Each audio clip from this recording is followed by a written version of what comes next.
Noble Caiaphas, I trust your meeting with Pilate went well? Yes, You and... persuaded him to accede to our request? Well, yes and no. He will have to provide a guard. He said that since Joseph of Arimathea has taken custody of the body, it is no longer a concern for Rome. However, he did arrange to have the tomb inspected and set his seal to confirm it's secure. Let us hope it is enough to deter any remaining followers. I believe it is a capital offence to tamper with the official seal. Yes. In a way, that turncoat Joseph has done us a favour. That heavy stone door will provide a greater obstacle than the soft earth of the common pit for which Jesus was destined. It seems busy in here. Why aren't you letting the pilgrims through into the inner courtyard? There's been a disaster. A disaster? Keep your voice down. You do not feel the earthquake, either? Yes, but not the inner sanctum. Careful, Caiaphas, we don't want the people to Is see it bad?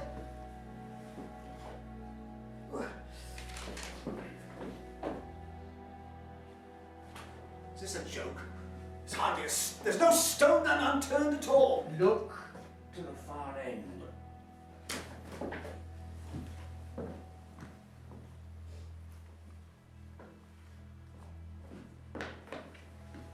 You're right. No one will see this. Oh, incredible. How is it even possible? The temple failed, ripped apart like that. And no other damage. You see what this means?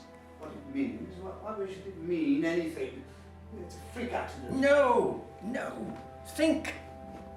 We are the only men on earth who have ever been through that curtain to the Holy of Holies. You not think that is a message aimed at us? A message? Jesus said he would destroy the temple. Be reasonable. Temple is not destroyed. Are we standing among a pile of stones? No, but the Holy of Holies is the very heart of the temple. It is so sacred that even you may only pass the veil once a year. It is the cornerstone of our faith. When to destroy it has deep meaning. You may be onto something. Yes, it could be the work of his followers.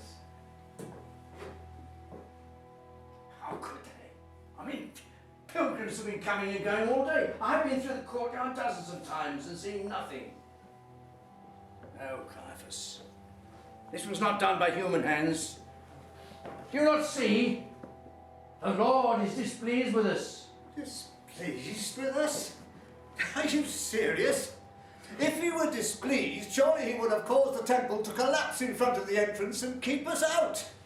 Not throw wide the gate so that all and sundry may enter into his presence. Why would he be displeased? Are you daring to suggest it is because of this sinner? One who uttered the ultimate blasphemy. That alone is enough to justify his death. Besides this flouting of holy law, insults to the Pharisees, and threat to the temple itself. Yes, but I can't help feeling this affair has been rather rushed. Rushed? Far from it. You know as well as anyone how we have walked a tightrope this week. The trouble he has caused us, and yet we have stood back for fear of a backlash from the people. But the longer we waited, the greater the risk of these actions would come to the attention of the Romans. If they were to see him and his followers as insurgents, who knows how Pilate would have reacted? You know his history of heavy-handedness. In a way, we should be thankful to Judas. He gave us the opportunity to apprehend Jesus quietly and away from the volatile crowds. Yes, but there were elements of this trial that bordered on the unlawful. Oh, come on. Lengths I went to get the Sanhedrin together. The numerous leads we were followed to secure witnesses. Why, even before I ordered his arrest, I interrupted Pilate late at night, just to be sure that Jesus' death could be processed before the Passover Sabbath. I did everything possible to ensure that every step was taken in accordance with our holy law. But to place him under the oath of testimony is barely legal. Barely legal. It's still legal. Listen, we hadn't had a straight answer out of him. It was necessary to compel him to tell the truth. And look what gold we struck. Not just the lie of being the Messiah, but also the greater blasphemy of using the Lord's holy name, a name that cannot even be written, let alone spoken. But what if it wasn't a lie? Eh? But the truth? That he is the Messiah? Yes, after all, he's the line of David. Oh, and what proof is that? That just means he was born in Bethlehem, the city of David. There must be hundreds, maybe thousands of men who could make that claim. But not of his age. What do you mean? Must have been 30 years ago, before I was high priest. Herod summoned, Herod the Great, that is, not Antipas. He summoned the priests and scribes, wanting to know where the Messiah was to be born. Some visitors from the east believed that the time had come for his birth. Of course, we told him Bethlehem. How we wish we hadn't. He did a terrible thing. He sent his armed guards who slaughtered all the boys in the village. Entire generation wiped out. Now we prayed that by some miracle the Messiah would have survived. Perhaps he did. Perhaps it's Jesus. Oh, that is hardly conclusive. Even if Jesus is of that generation, there are plenty of other explanations. He could have been born a week after. Or perhaps his family moved away just before the massacre. After all, he claims his hometown was Nazareth. Either way, he certainly is not Messiah material. You know as well as I that the scriptures foretell of a Messiah who would uphold holy law, not break it, would build up the temple, not tear it down, would bring peace, not incite rebellion. We too are the chosen ones who have a duty to protect this great nation, not just its spiritual well-being, but to preserve our whole way of life while under occupation. There are those who accuse us of being bedfellows with the Romans. They fail to appreciate that a certain amount of compliance is necessary to secure the many freedoms we enjoy. Our faith and temple life, which stands at the very center of our daily living, continues as it has for many centuries. No interference nor restrictions. We have to look at the big picture, take the long-term view, and not be taken in by the flavor of the month. If we had allowed Jesus to continue, I see nothing ahead but disaster. His increasingly reckless ways and growing number of followers would very soon have drawn the attention of Rome, and the very great risk that we would also be brought down with him. Then, in truth, Jesus really would have caused the destruction of the temple. Fortunately for us, Judas could see the way things were heading. He could see that this sedition had to be stopped, and so should you. But come, Sabbath approaches.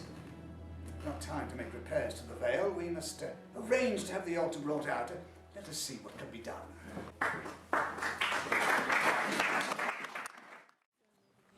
Here they come, the traitors,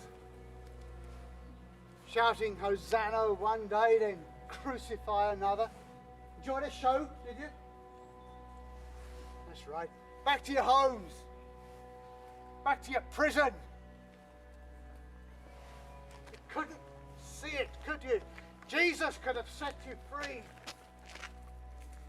But no, you were too much under the thumb. You didn't realize you were being manipulated. No, not by the Romans. It's the scribes and Pharisees. They're the real oppressors. I can't blame you though. It took me long enough to realize it.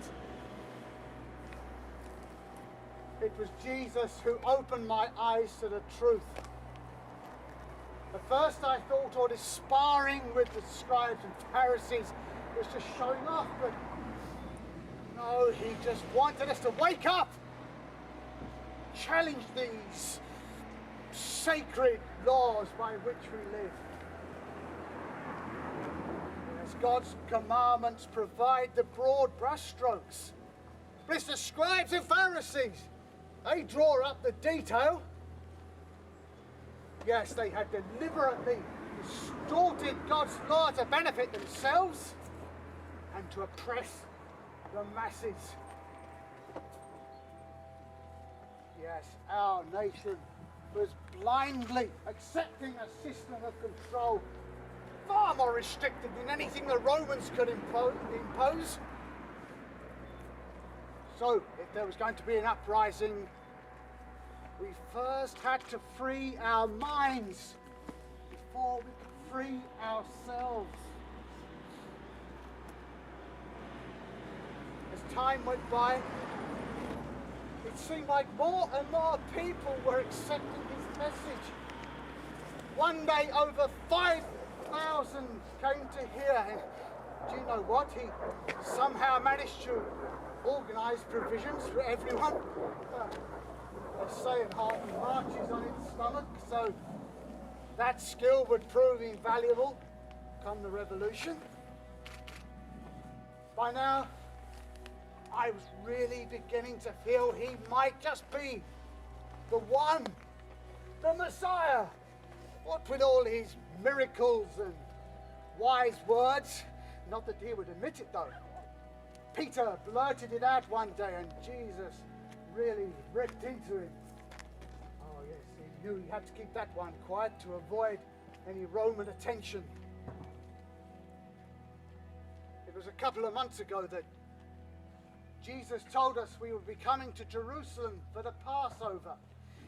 He warned us that he would come into conflict with the religious powers that be and could possibly be killed. Well, this talk of suffering for a cause, it sounded to me like your typical pre-battle prep talk. But Jesus said nothing about his plan of action. Still, you can imagine how excited I was now that things had moved up a gear. As we entered the city, crowds lined the road, cheering, chanting. It was a real hero's welcome. I must admit, I had to admire Jesus' timing. With all the pilgrims visiting for the Passover, Jerusalem's population was swelled by hundreds of thousands, and Pilate had only 5,000 troops at his disposal. This was going to be easy. But of course, before he could lead them against the Romans, he first had to free them from the controlling grip of the priesthood. Jesus' first strike was at the temple, pointing out how the ridiculous exchange rates that the money letters had set. Then he issued his call to arms.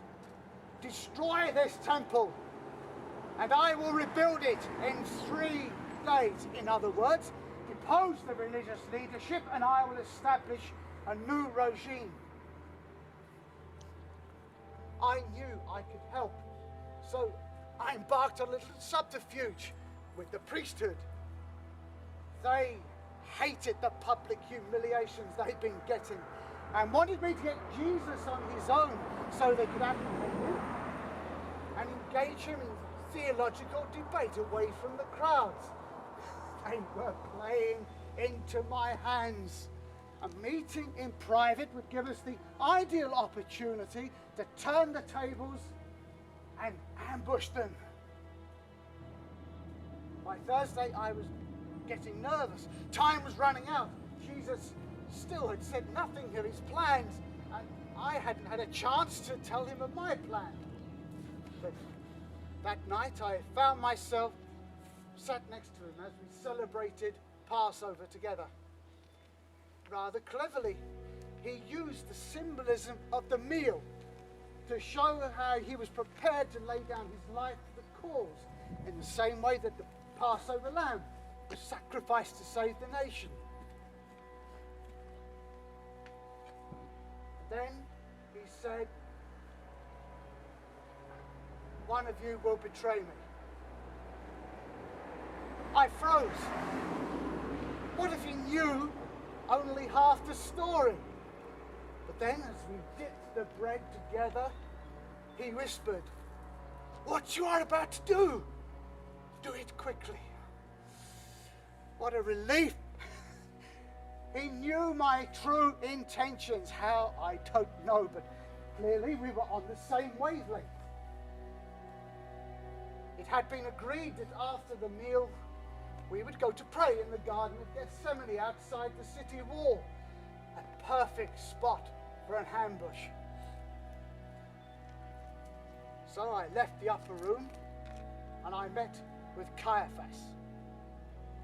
He was flustered. He made me wait while he made arrangements. I just hoped the delay would give Jesus time enough to brief his disciples. Finally, we set off.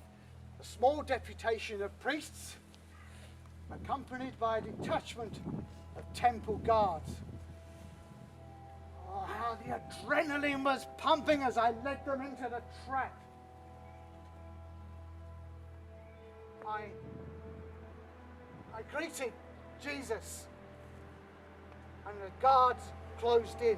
Peter was first to his defense, slashing with his sword, and the others were about ready to wade in when the incredible happened. Jesus said, "Stop! Put away your swords." I could hardly believe it. I mean, Jesus allowed himself to be bound by the guards, while the other disciples, they scattered into the trees. My mind was a whirl as we headed back. First to the house of Annas. Annas had little time for me. He gave me my reward, and I was escorted swiftly off the premises. I decided to watch from a corner, and no more than 10 minutes later, the whole party appeared on the move again. Moments later, I saw Peter slip out of a side gate and follow them. How had he got in there? Was Jesus' capture part of the plan all along? If so, I was furious that I wasn't part of it. But Peter, far from inconspicuous, I decided to give him a wide berth. They marched Jesus to the palace of Caiaphas. The courtyard was open to pilgrims, so I slipped into the shadows. Peter went and warmed himself on the fire. There were many priests and Pharisees and Sadducees arriving, and how my heart soared. What a beautiful plan! Cause a gathering of the Sanhedrin and then take them all out with one fell swoop.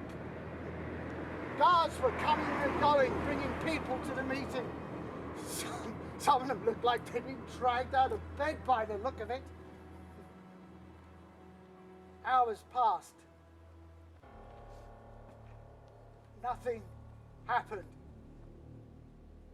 I looked around for the others. They were nowhere to be seen. And Peter, he was hardly battle ready, getting himself into argument with some pilgrims. It was just before daybreak. They led Jesus out. Not just the guards, but it seemed like the whole Sanhedrin were part of the procession. As they went through the courtyard, Jesus must have given some sort of signal, because Peter turned and hurried out. I followed the procession, and I could not believe it when it stopped at the steps of the Praetorium. Moments later, Pilate himself came out and joined them. Unbelievable! Pilate and the Sanhedrin together in one place, out in the open. Surely this was it, the moment to strike. But nothing happened. From where I was, I could not hear. After a while, Pilate and Jesus went inside alone. When they returned, Pilate exclaimed, "I find no basis for a charge against him." I was stunned. This was a trial. Caiaphas had lied to me. Witnesses were being presented. After a while, the proceedings were stopped and a detachment of legionaries out. I met up with Caiaphas. I demanded to know what was going on. He said that Jesus had been charged with sedition and was to be judged by Herod. No blood lost there. Jesus, sure to meet the same end as John the Baptizer. I pleaded with Caiaphas to do something. I even gave him his damn money back. But he was determined that Jesus should die. I had been deceived.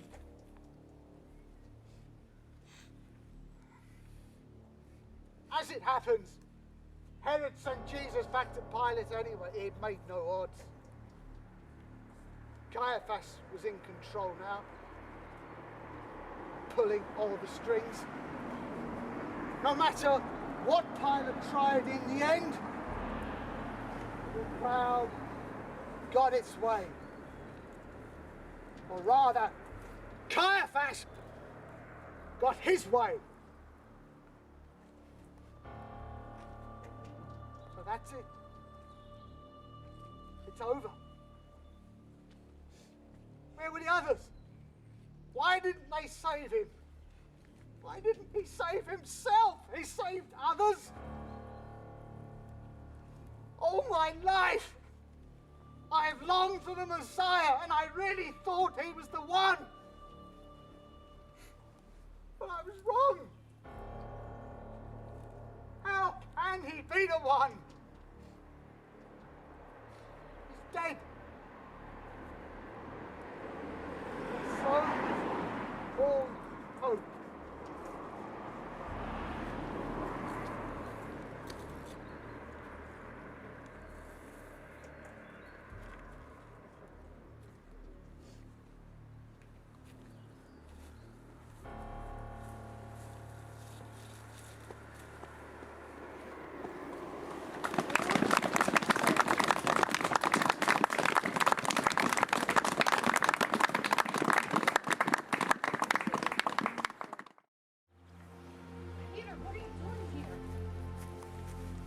Mary.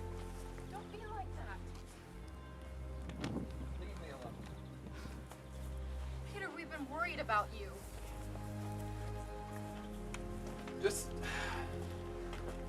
Just leave me, okay? I know you're upset. No, you might as well go home.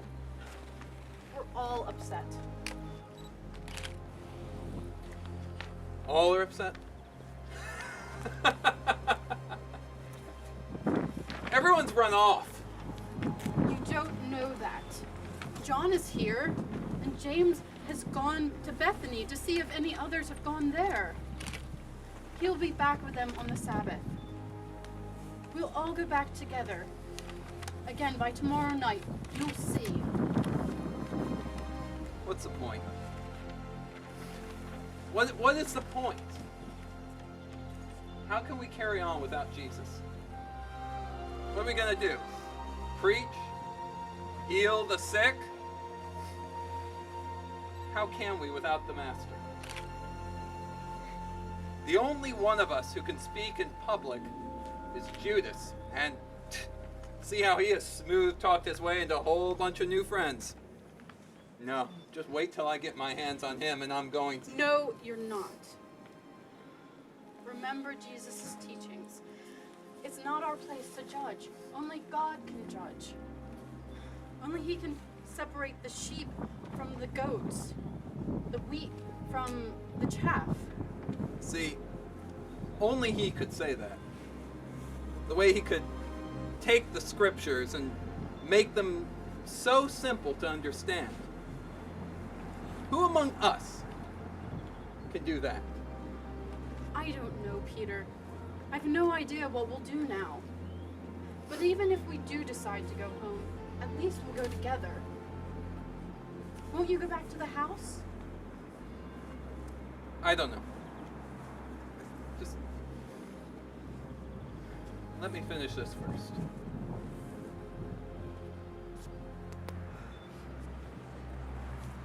What happened to you last night?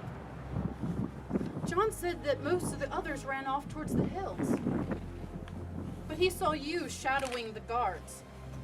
He and James followed at a distance, but lost you when Jesus was taken into the house of Caiaphas. I found a way. I found a back way into the courtyard.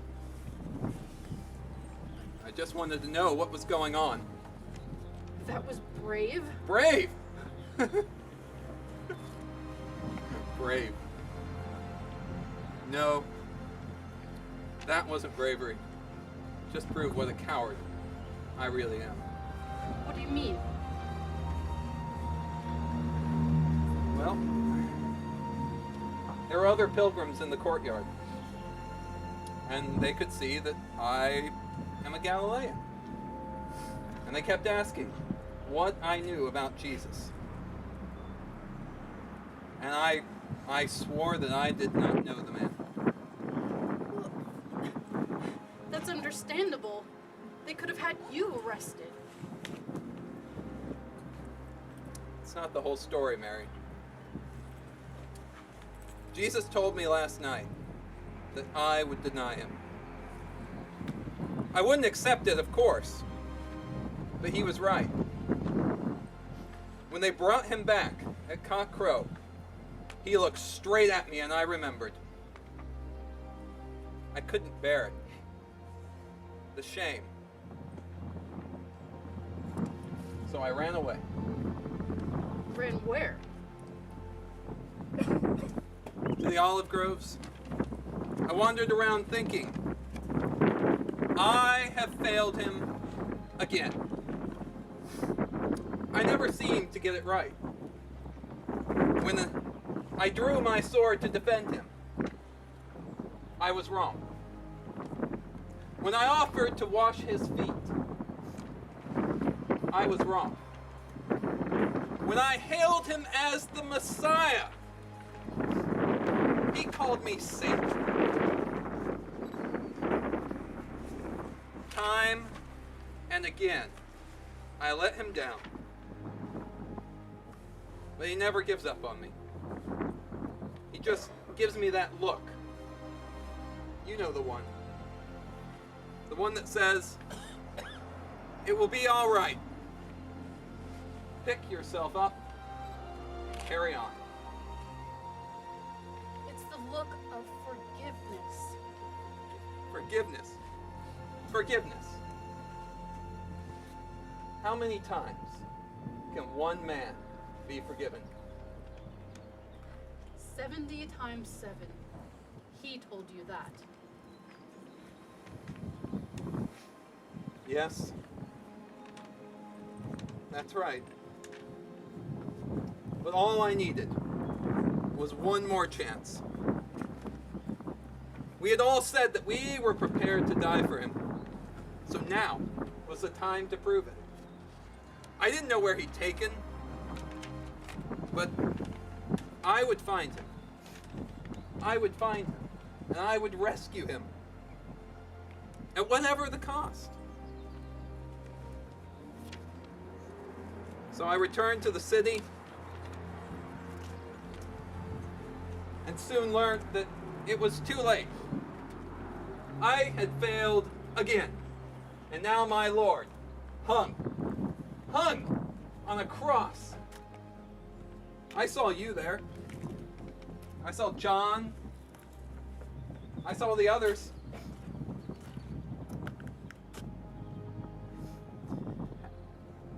How did Mother Mary take it?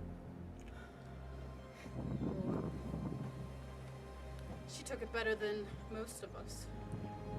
She was prepared for it. She'd been expecting it all his life. She told us that after his birth, she had taken him to the temple. A devout man told her that he would be rejected and her heart would be broken. Why didn't you join us?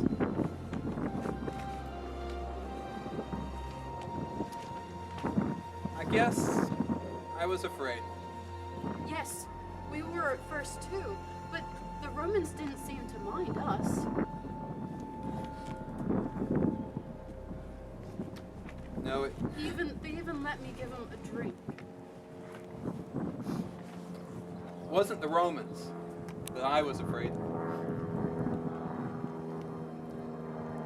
I just couldn't bear to have him give me that look, knowing that I had deserted him when he needed me most.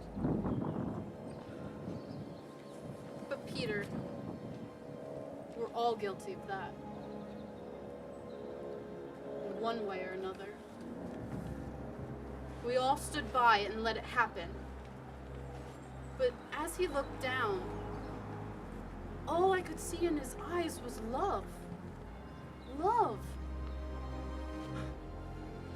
And forgiveness. You see, as they were nailing down his hands, I heard him say, "Forgive them, for they know not what they do." I don't think they meant just the soldiers. I mean, I think he meant all of us.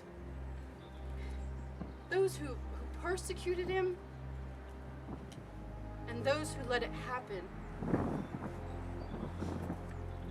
He went on forgiving, right up to the end. I hope so. I believe so. Come on. I need to get some spice before the Sabbath.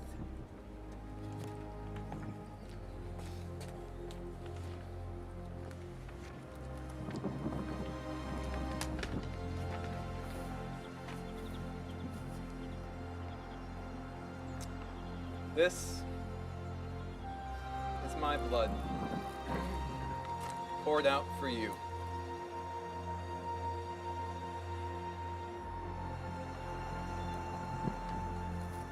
Mary! Mary!